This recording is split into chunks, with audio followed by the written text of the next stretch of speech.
খাবো দুটি ইংলিশ শব্দ দেখতে একই রকম কিন্তু ডিফারেন্স। অনেকে এটা সঠিক অর্থ বুঝতে পারে না। দেখো, একটি শব্দ শেপ অ্যান্ড সাইজ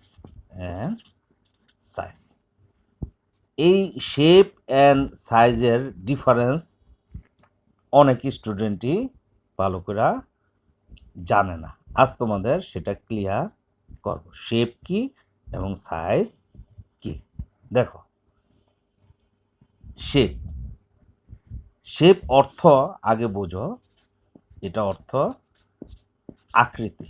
শেপ অর্থ আকৃতি। দেখো, শেপ যেমন ধরো এই যে একটা গোলাকার, তো এটা কি? এটি শেপ। যেমন এই জিনিসটা দেখতে কেমন? এই জিনিসটা দেখতে গোলাকার, তার মানে এটা সার্কুলার শেপ। আবার ধরো এই যে একটা আকৃতি দিলাম, এই আকৃতিটা দেখতে কেমন?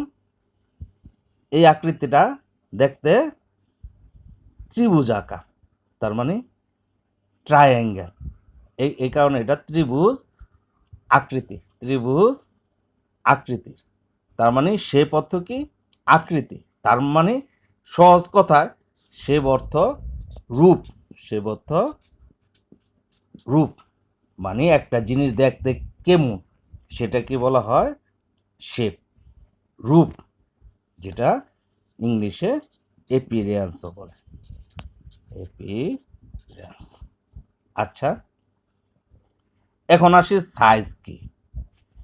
সাইজ হলো এই যে এটা তো আকৃতি, ঠিক আছে, কিন্তু এই আকৃতি কতটুক ছোট বা কতটুক বড়, এই জিনিসকে সাইজ বলে। যেমন গোলাকার, এটা আকৃতি, আমরা অলরেডি শেপ কি জেনেছি। এখন দেখো সাইজ, এই যে এইটা আরেকটা সাইজ দিলাম, দেখো এটার থেকে এটা ছোট, আবার আরেকটা সাইজ দিলাম এটার থেকে এটা ছোট। তো দ্যাট মিনস সাইজ মানে এখন বাংলা অর্থটা কি দাঁড়ায়?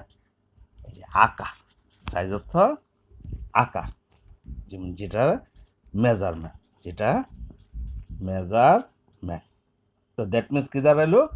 শেপ হইলে গা আকৃতি, মানে রূপ, তার মানে এপিরিয়েন্স, এটা দেখতে কেমন সেটা শেপ।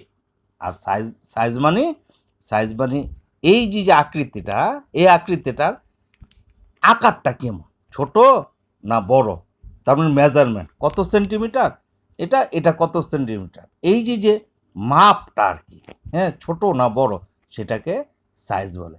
আর আকৃতি বলে সেটার রূপকে, এপিয়ারেন্স, যেটা বলে এপিয়ারেন্স, দেখতে কেমন, তার রূপটা কেমন। That's it.